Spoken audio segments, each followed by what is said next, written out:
I knew I had been pushed into the past the moment the CEO's daughter refused to look me in the eye and called me an obstacle to the future. Her words hit the conference table like a block of ice.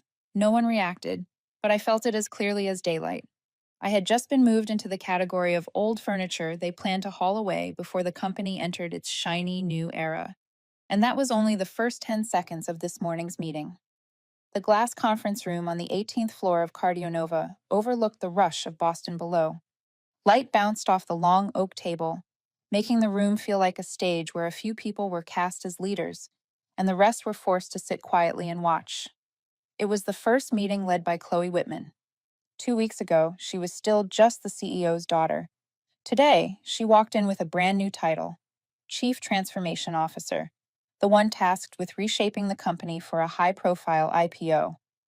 I had been here for 20 years, long enough to survive 4 CEOs, 3 restructurings, and countless meetings where people used the word modernization to cover up a lack of understanding. Across those 2 decades, I served as lead biomedical engineer. The person who built the foundation for our minimally invasive heart valve platform is now valued at $750 million. It was thousands of hours of testing, nights spent in a lab colder than a New England winter, and those first surgeries where I stood behind thick glass, holding my breath for every beat. I never cared about praise. I only wanted the truth to be named correctly. But in this gleaming room, truth felt like a guest waiting outside the door. Chloe opened her laptop, pulled up a slide titled Transformation Roadmap, then scanned the room like she was surveying a battlefield. When her eyes passed over me, they rested for less than a second, as if I were an outdated financial chart she no longer needed. Linda, she said softly, so softly someone might mistake it for kindness. You have contributed a lot to Cardionova, but we are entering a new era, an era of speed, data, and youthful energy, and you are a legacy bottleneck. The room froze. Legacy bottleneck sounded like something pulled from a tech conference, but it meant exactly what she intended. I was an obstacle, something obsolete, a piece of the past wedging itself into the story of the future. I sat upright, eyes never leaving hers. If Chloe wanted shock value, she achieved it. But shock is not leadership. So I asked one simple question: what exactly am I obstructing? Chloe gave the kind of smile people reserve for pitching investors, full of confidence, empty of depth, the way we develop technology, the way we tell our story to the market. You have been here too long to feel the new rhythm, and sometimes innovation requires letting go. Letting go. A feather-light phrase to dismiss decades of labor, research, failure, and standing in the thin space between life and death every time a new device was tested on a patient. But Chloe saw none of that. She saw clean marketing, bright financials, and the kind of vision you get from a generation convinced they understand everything after a few fast online courses. She closed her laptop and slid an envelope toward me. Termination. No explanation. No performance review. No, thank you for 20 years. Just paper, an envelope, and a smile as thin as a supermarket receipt. A few colleagues stared hard at their screens or scribbled nonsense in their notebooks, pretending to be too busy to witness me being escorted out of my own history. I did not blame them. In times like these, silence becomes a survival tactic. Speaking up means risking your name on the next envelope. I signed. Not because I accepted defeat, but because I had nothing to prove to someone who had never once stepped into the lab the day our first device finally worked. When I walked out, I heard someone clicking a pen behind me, as if the meeting had never really stopped. I walked down the long hallway lined with photos of doctors and patients alive because of the technology we built. A young engineer passed me, opening his mouth as if to speak, but staying silent. I saw sympathy in his eyes, and fear. Those two always travel together during restructuring. When the front doors opened, Boston wind slapped my face. Cold, sharp, honest. The emptiness that followed felt strangely light. Freedom often arrives disguised as a void. I stood outside the building, watching people move along the sidewalk, unaware that Cardionova had just removed the person who laid the first brick of its most valuable technology. I was not angry. What I felt was stranger. Like someone had lifted a heavy backpack off my shoulders without asking. Let me tell you something. You who are listening to this, tell me where you are watching from. New York, Texas, London, Sydney, or right here in Boston. Because if you have ever spent your life building something, you know the quiet sting in your chest when someone tells you that you no longer belong. I turned to leave. But before my foot left the last marble step, I remembered something. An old document from 20 years ago. A file only I would remember. A clause the company never revisited after surviving those shaky early years. I stopped in the wind, my hand brushing the worn canvas bag on my shoulder. And I thought, I may have been fired, but the real conversation between me and Cardio was just beginning. Walking along the Boston sidewalk after that cold dismissal, I thought the emptiness would follow me forever. But the farther I got from the Cardio building, the more the old memories came back with startling clarity. Not the meetings, not the reports or the deadlines. What returned were those first days when this company had nothing but four walls and a fragile belief that we might change the way lives were saved.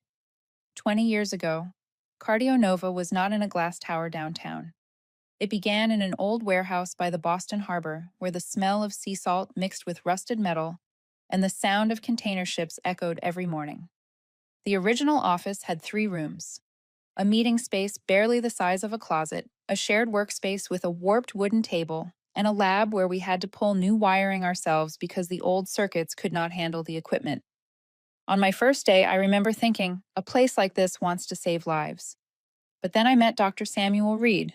Samuel was a renowned cardiologist at Massachusetts General Hospital, but he disliked the noise and ego of big institutions.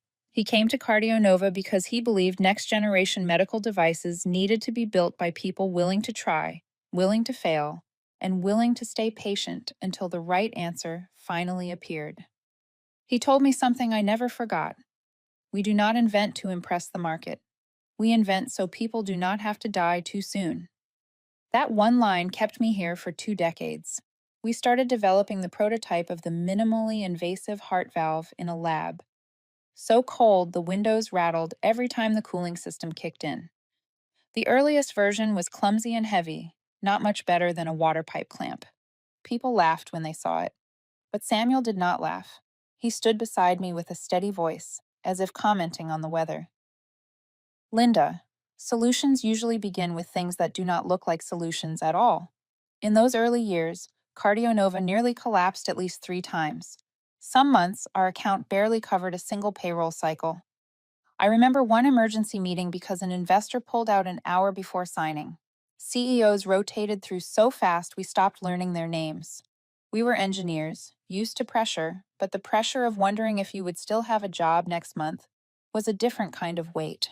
Yet every time I considered leaving, a patient would visit. A father standing after his first experimental surgery, placing a hand on Samuel's shoulder in quiet gratitude. A young girl walking into the lab with a heart far stronger than any prediction. Those small moments kept me grounded.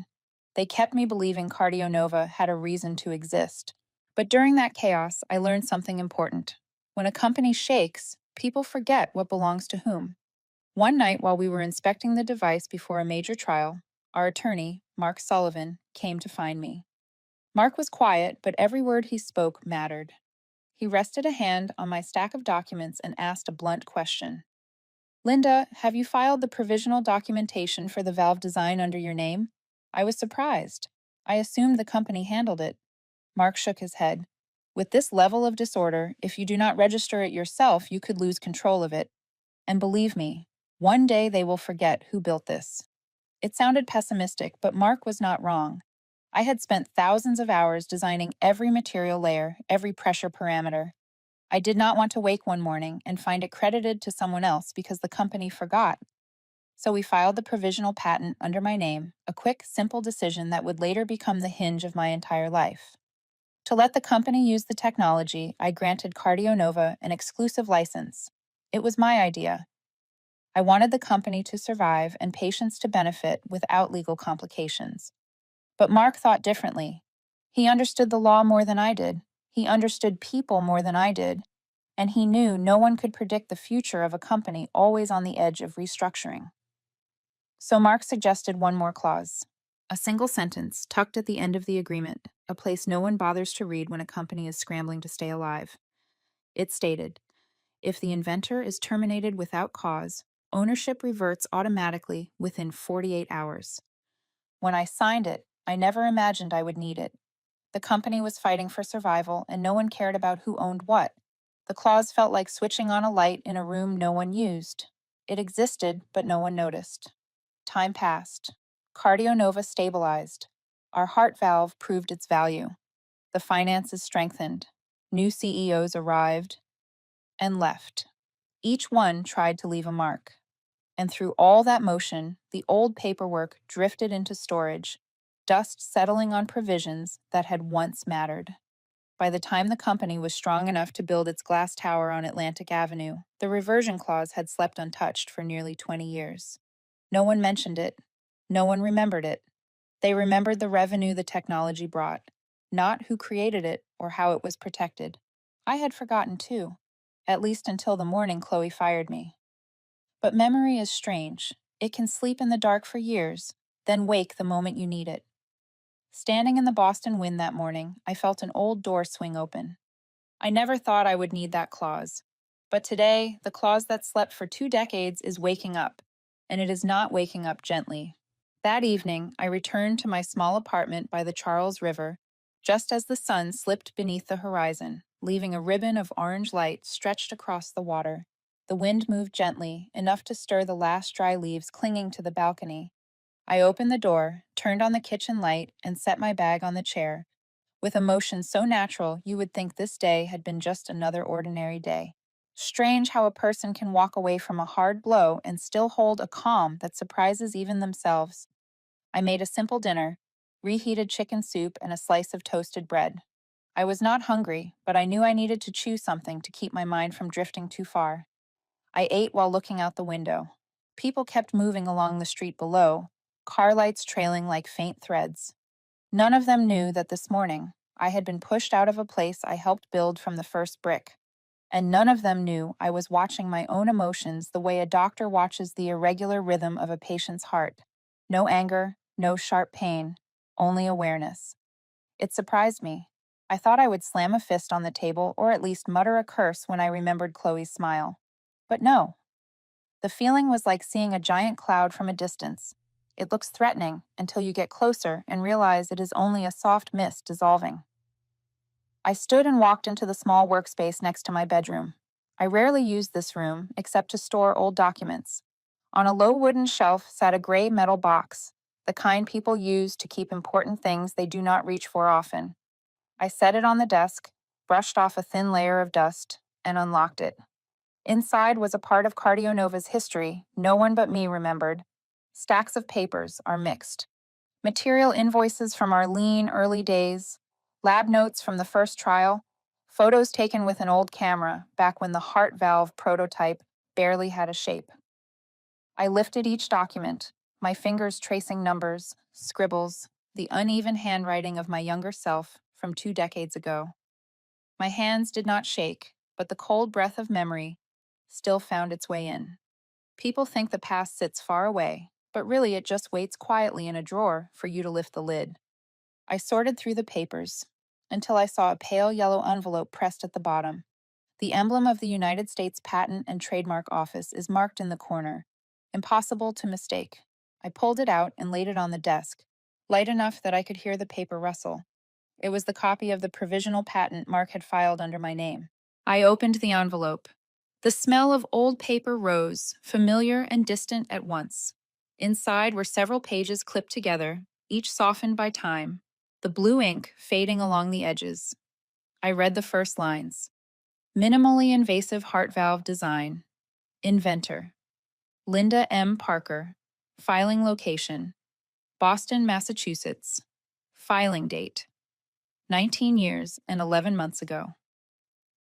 But what made me stop was the final sentence on the third page, the one Mark had suggested, and I had agreed to sign without imagining it might one day become the most important line of my life. If the inventor is terminated without cause, ownership of the technology automatically reverts to the inventor within 48 hours.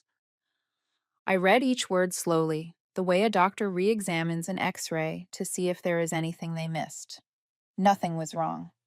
Nothing was missing. Nothing had been altered.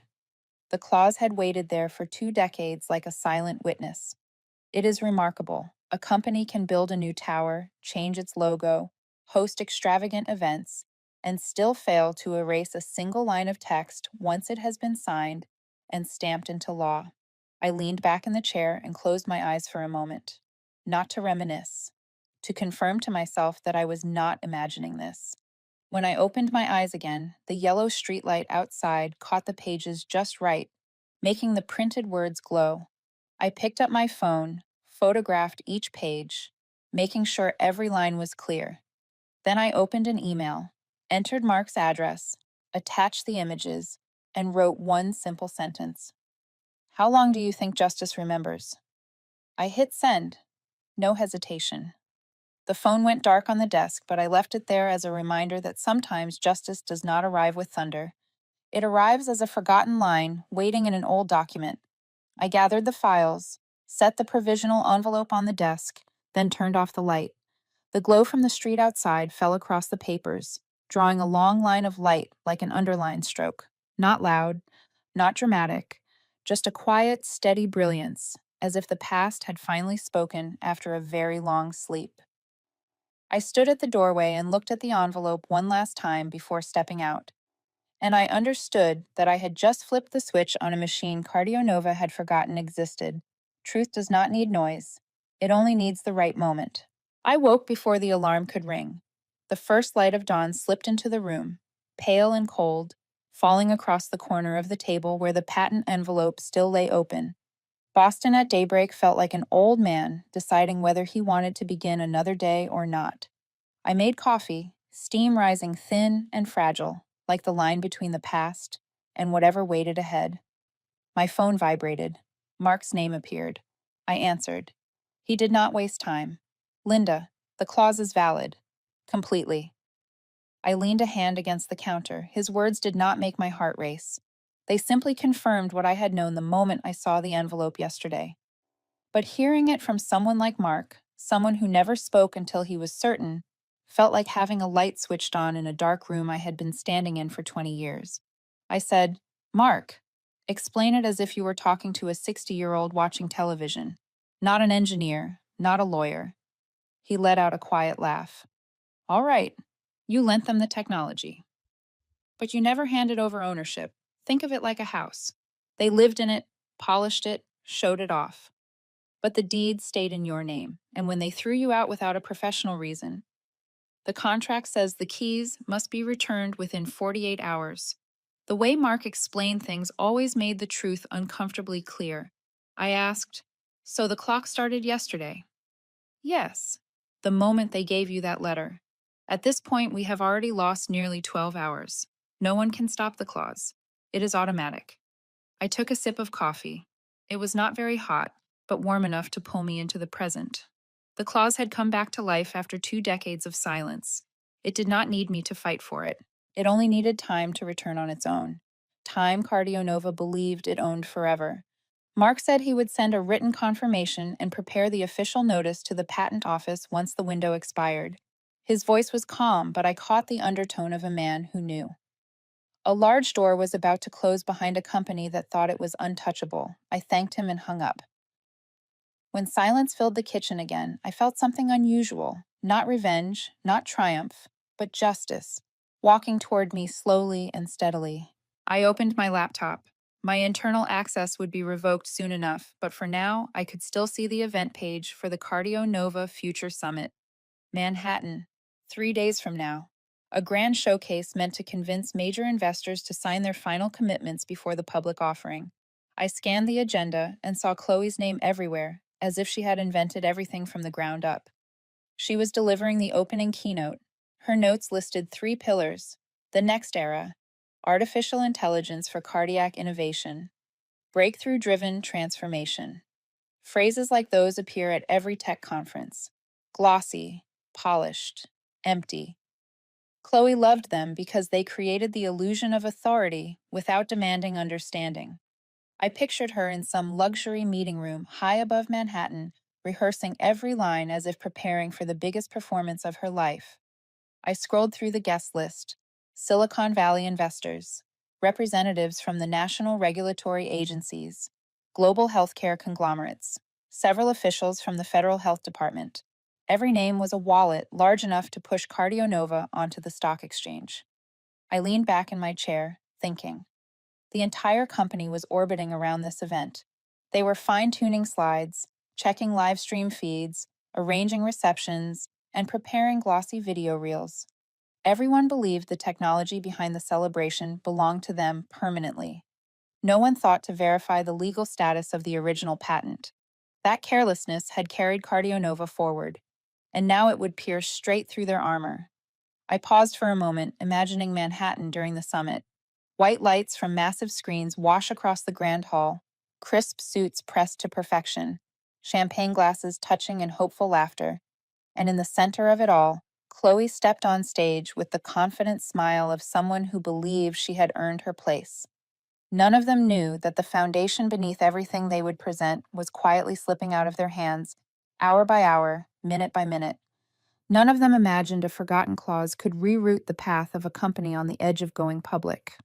I closed the laptop. Boston's dawn had deepened into a soft gold glow, catching the old envelope on the table. The light touched the paper in a way that made it look as if it were breathing. A thought crossed my mind. They are preparing for the future, but the future. I looked at the clock on the wall. 48 hours had already run. Was preparing to teach them a lesson they never expected to learn. While I sat in Boston with a cooling cup of coffee, feeling the countdown ticking each minute away, another part of the story began to shift in Manhattan. Not a director, not a seasoned attorney, but an intern Chloe had never bothered to ask the name of: Austin. A legal intern, 6 weeks in. A gentle kid who always carried a coffee filled to the brim, walked a little too fast down the halls, and nodded at anyone who accidentally glanced his way. At a company like CardioNova, Austin was nothing more than a shadow passing by the conference room door. But that day, he touched the very artery the company had forgotten to check. His morning began with the task everyone hated: reviewing competitors' patents. Mind-numbing work is usually left to automated tools, but CardioNova did not trust automation in legal matters, so they gave it to an intern. He opened the long list of dry patent sequences, typed each string into the patent office system, wrote a short note, and moved to the next, repeating this from 8 in the morning until nearly 10. When he finished the last stack, Austin stretched his back and twirled his pen. He was young, and curiosity sometimes acted like a reflex. And because the legal office was unusually quiet that morning, he decided to find himself a moment of interest. He opened a new tab. He typed the patent number of CardioNova's most valuable technology. Just 1 minute of distraction, nothing more. The search results loaded. Austin stared for a few seconds, first uninterested, then tilting his head slightly as if the text had spoken in the wrong voice. The patent owner listed was not CardioNova Incorporated, not the CEO, not anyone in leadership. The name appeared clearly, sharp as a blade: Linda M. Parker. Austin blinked. Maybe he mistyped. He typed again. Same result. He closed the browser, reopened it. Same result. He did not understand the full legal implications, but instinct told him he had seen something no one here wanted to see. His heartbeat quickened, not from fear of trouble, but from stepping into territory no intern was meant to touch. He took a breath and drafted an email to the legal team, short, polite, exactly what someone at the lowest rung would write: possible issue, need review. He sent it before he could think further, and in that moment, a tiny domino fell in a line of dominoes CardioNova believed had been glued down long ago. Minutes later, the legal office erupted. Austin had never seen them move so fast. Glass doors opened and slammed, shoes pounded on the floor, stacks of documents were pulled down, scattered across tables like someone had emptied a decade of archives at once. Questions came rapid fire. Are you sure? How many times did you check? Could it be a display error? Austin could only say he checked repeatedly, and the results never changed. His voice was a little rough but steady, part fear, part understanding that truth was all he had to offer. Half an hour later, a young attorney found the oldest document. The provisional licensing agreement was signed 2 decades earlier. They read each page slowly, like decoding a sealed fragment. Then the reversion clause surfaced, intact, unchallenged, undeleted, untouched by any later contract, not canceled, not replaced, not updated by any subsequent agreement. A tight silence filled the room. In a legal office, silence that deep is never the silence of focus. It is the silence of fear. Someone whispered, "We have to tell Chloe." Chloe arrived with a look that barely hid her irritation. She treated the issue like a nuisance, interrupting the biggest moment of her career. A lawyer summarized everything in 2 minutes, showing evidence and citing federal regulations. Chloe folded her arms and exhaled as if they were complaining about a misprinted logo instead of losing ownership of a $750 million technology. Ignore it.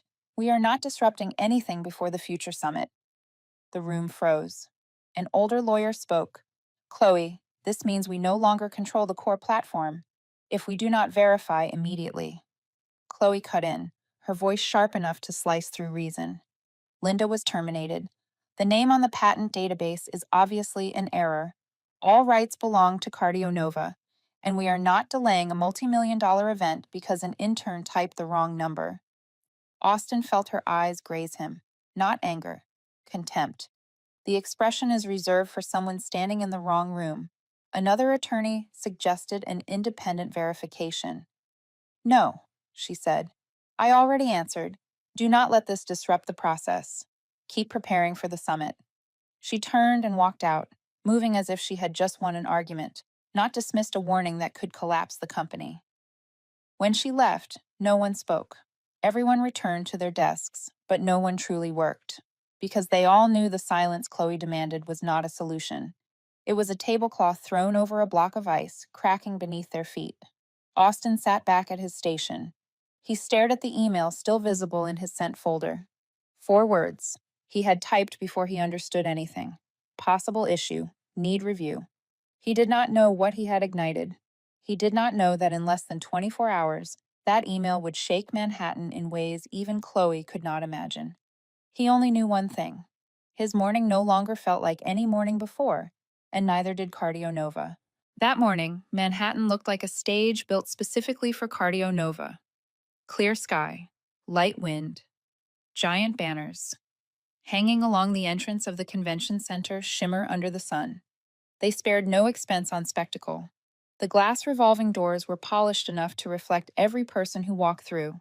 Dozens of event staff in black suits with earpieces moved like a silent army. Inside, the reception hall was vast enough for footsteps to echo.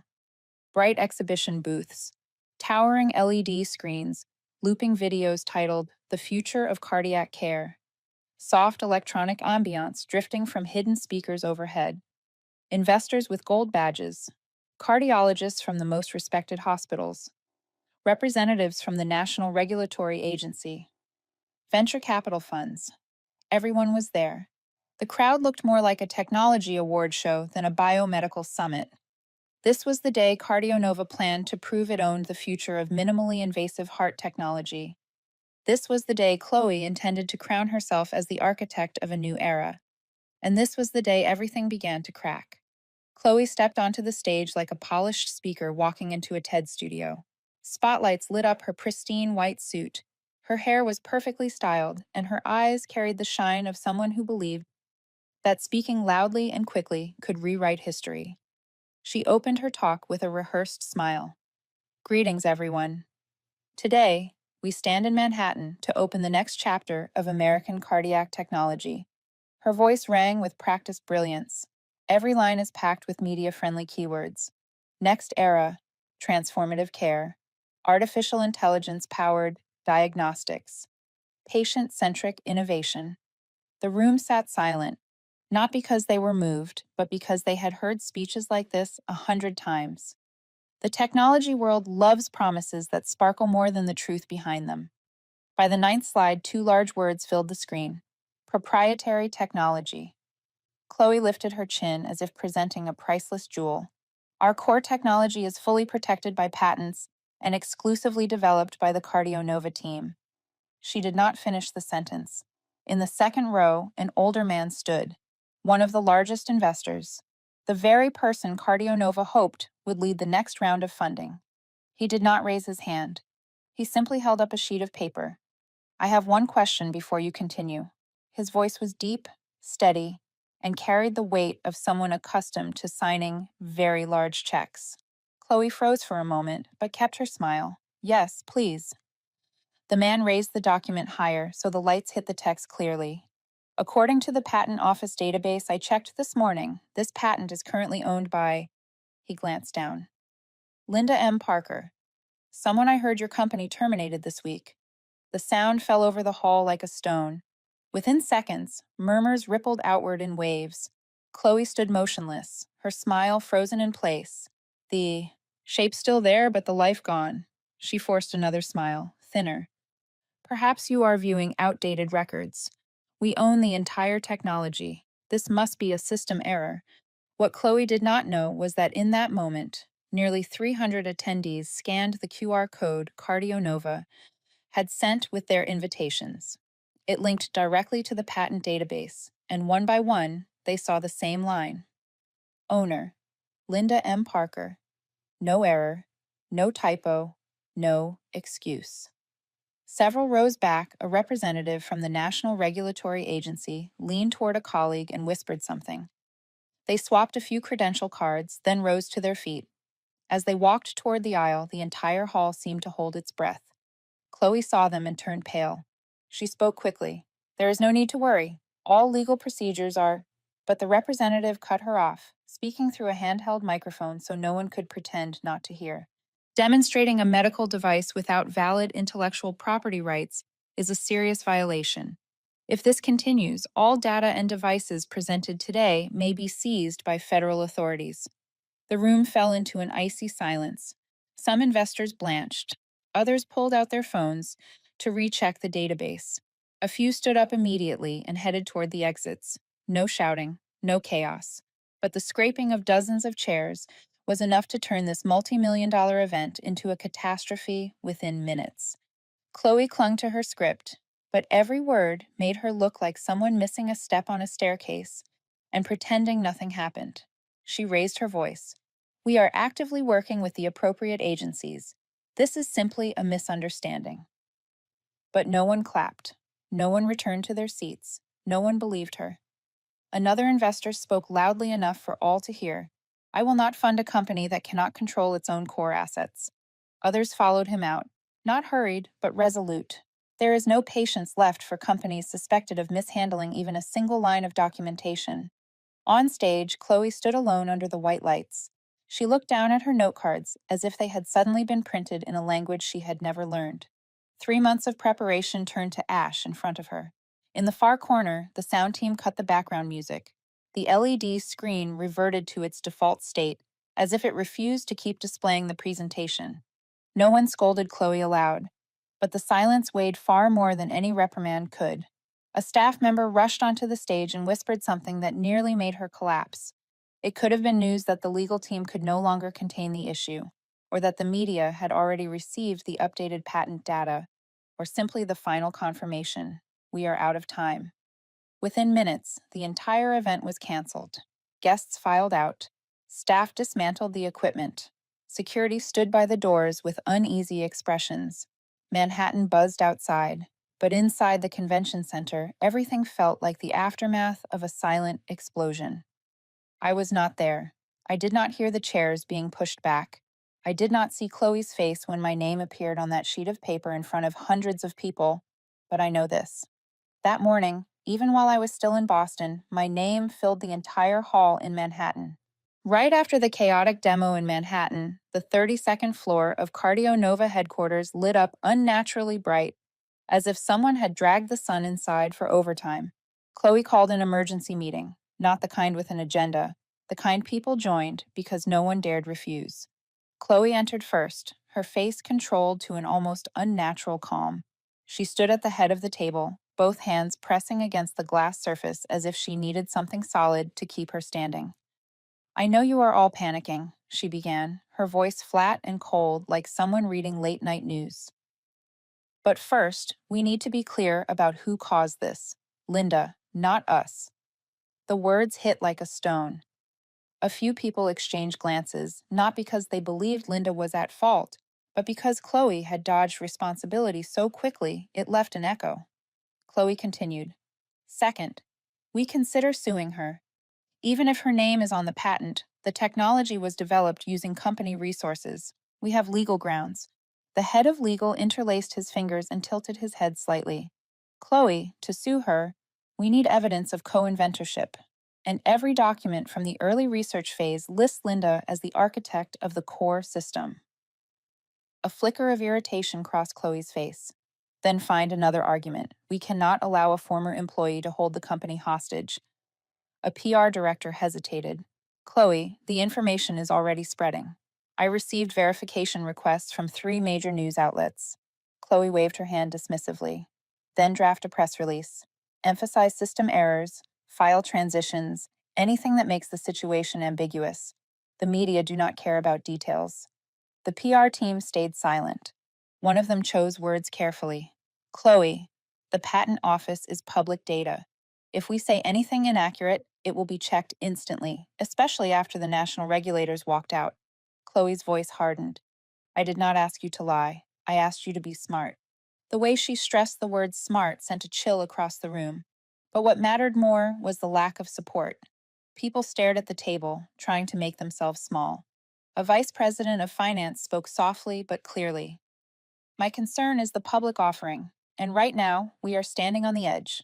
Legal answered immediately. If we do not resolve patent ownership, the offering cannot be filed. The major investors have already withdrawn from today's event. The air thickened. Chloe gripped the edge of the table. Fine. Then we negotiate. Call Linda.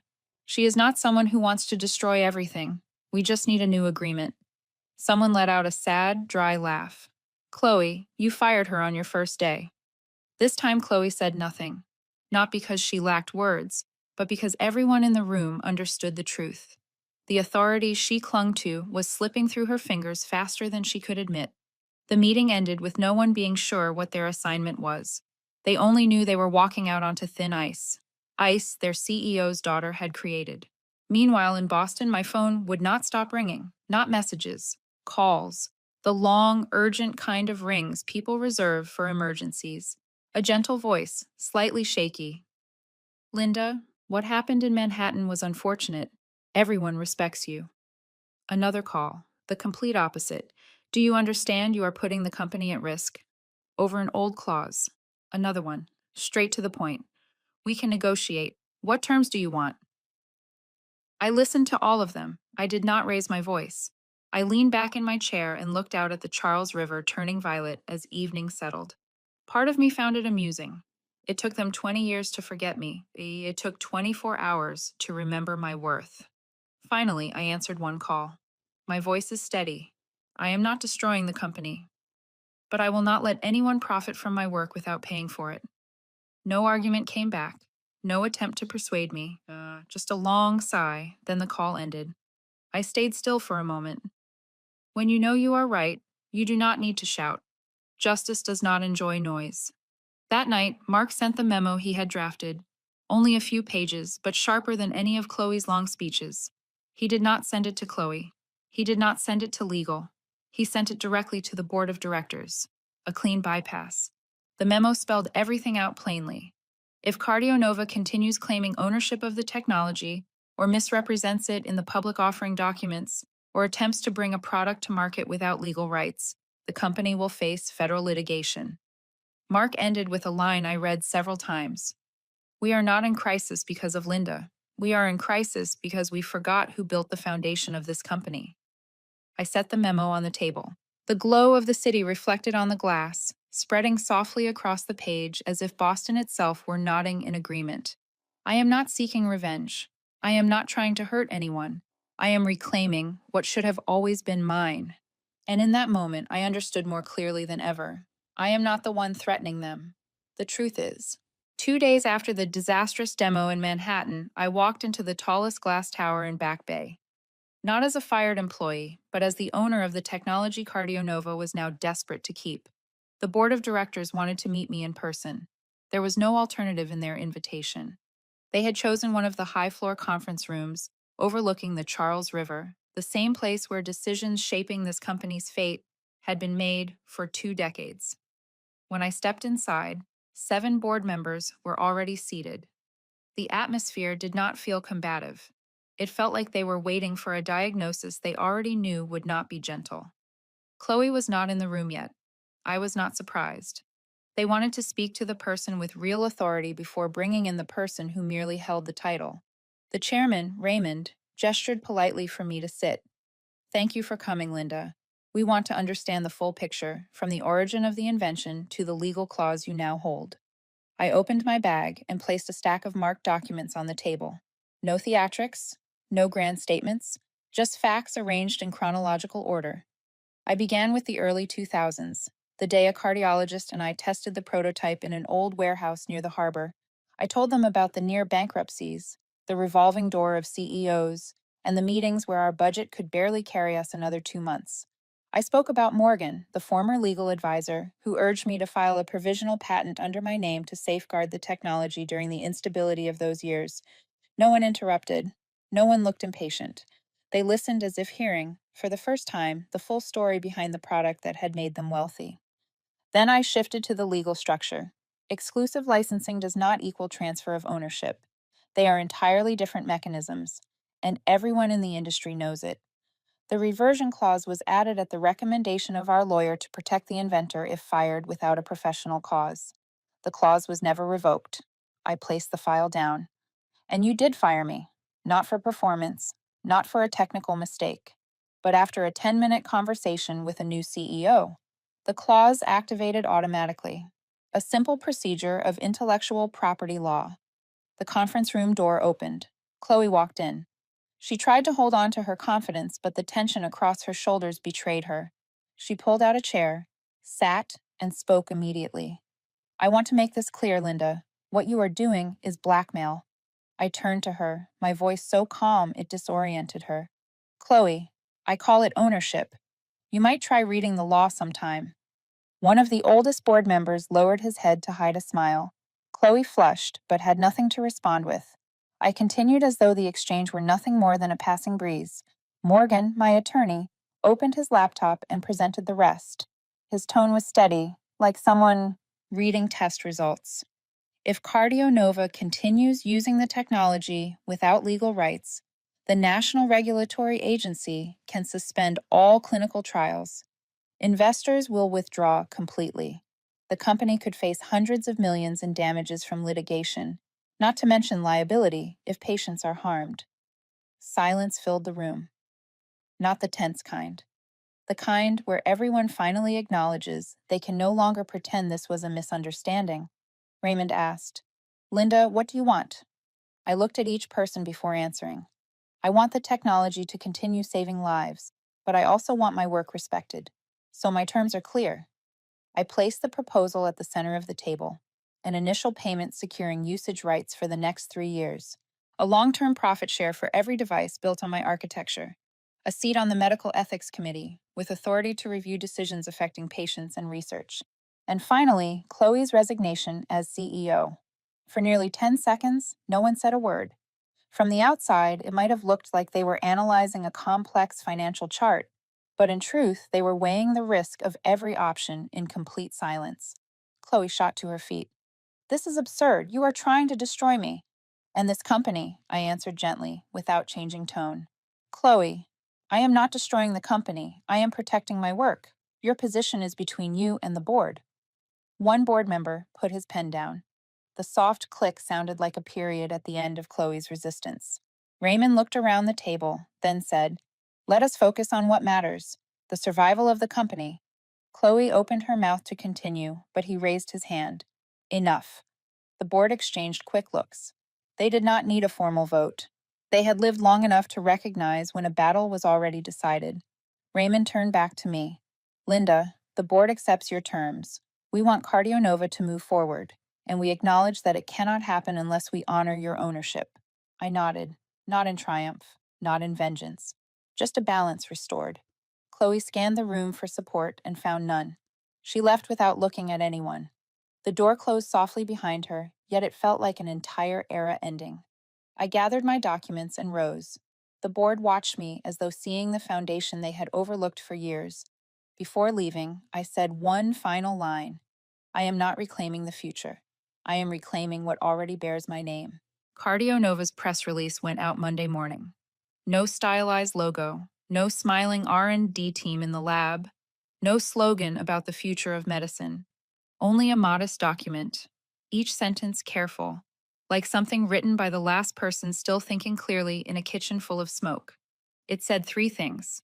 First, the ownership of the foundational patent had been updated in accordance with federal regulations and by agreement with the inventor, Linda Parker. Second, the company formally acknowledged Linda's role in the development of the technology, including the early prototype phase and the initial breakthroughs. Third, the company would restructure its senior leadership to ensure transparency in governance and adherence to research ethics. Anyone in the industry understood. This was how a company tried to regain its footing after touching a boundary it should never have approached. Chloe resigned with a single early morning email sent at 5:30. I am leaving the CEO position. I wish CardioNova continued growth. No thanks. No signature flourish. No accompanying image. An ending that matched the way she entered the crisis. Rushed. Misplaced confidence. Alone. 3 days later, I returned to CardioNova, not as someone coming back for revenge, but as someone walking into a place where she had planted a small seed many years ago, a seed others had forgotten could grow. Raymond, the board chairman, greeted me in the lobby. No formal lines, no ceremonial handshake, just a nod, carrying the quiet gratitude people in medicine reserve for those who help patients live longer. They led me to the lab floor, where my technology was being tested in its newest device generation. The doors opened, and what I felt was neither triumph nor nostalgia. It was the feeling of something finally being returned to where it belonged. The hiss of pressure monitors, the hurried footsteps, the sterile scent, the white room lights wash over stainless steel counters. Everything was the same as 2 decades ago, only cleaner, sharper, and far less improvised than the nights when I worked with research tools that barely held a charge. A young engineer approached, slightly nervous. It is good to have you back, Linda. Your original design is still the backbone of the newest version. We are only refining it. I looked at the three-dimensional model on the table, the flexible valve lines pulsing with the simulated heartbeat. Technology can evolve, but its meaning does not, I said. He nodded, eyes sincere. These younger engineers, even if they did not know the full story, understood the value of integrity in science, something CardioNova had misplaced for far too long. Leaving the lab, I walked to my new office. Simple. No leather chairs. No sweeping view of Boston. Only a whiteboard, clinical documentation, and a small shelf holding an old photo of the original engineering team when the company first started. I opened the formal agreement that the board had signed. The initial payment was large enough for people to call it a financial victory, but the line I lingered on was short. Co-ownership of the technology. A role without a grand title. A position not built on authority. But it guaranteed one truth. No one would ever twist science into a ladder for promotion again. I set the document down and looked out the glass door. In the hallway, a group of coordinators escorted an elderly patient toward the testing wing. He moved slowly, but his face brightened when the technician told him he was a strong candidate for the new device trial. As he passed my office, he whispered to the person beside him, "If this works, do you think I can make it to my granddaughter's graduation?" I stood still. A single question like that was enough to remind me why I began this work, why I fought to reclaim ownership, and why I returned to the lab instead of walking away, not to win, but to make sure the technology stayed exactly where it was meant to be. That afternoon, as the sunlight stretched across the Charles River in soft gold, I turned on my computer camera. I often recorded my story for those who followed the journey from the beginning, the people who understood that sometimes life needs a few corrections to remind us what truly matters. I spoke slowly, without raising my voice, without hiding the fatigue, and without hiding the resolve. I did not reclaim $750 million to celebrate victory. I did it to remind everyone that intellect cannot be fired. It cannot be rewritten in a performance review. It cannot be replaced by a pretty presentation. If you have ever been underestimated, I want you to know this: your value does not disappear because someone fails to see it. If you have ever been pushed out of a door you helped build, do not assume the story ends there. Sometimes that is the chapter where you discover how much stronger you are than you ever imagined. I looked directly into the camera. Thank you for listening. If this story resonates with you in any way, subscribe. I have many more real stories, stranger than fiction, to share. And tell me what you want to hear next. I promise I will read every comment. I closed the laptop, not because I felt victorious, but because I knew justice only stands in the right place when someone is patient enough to put it back. And today, I did my part.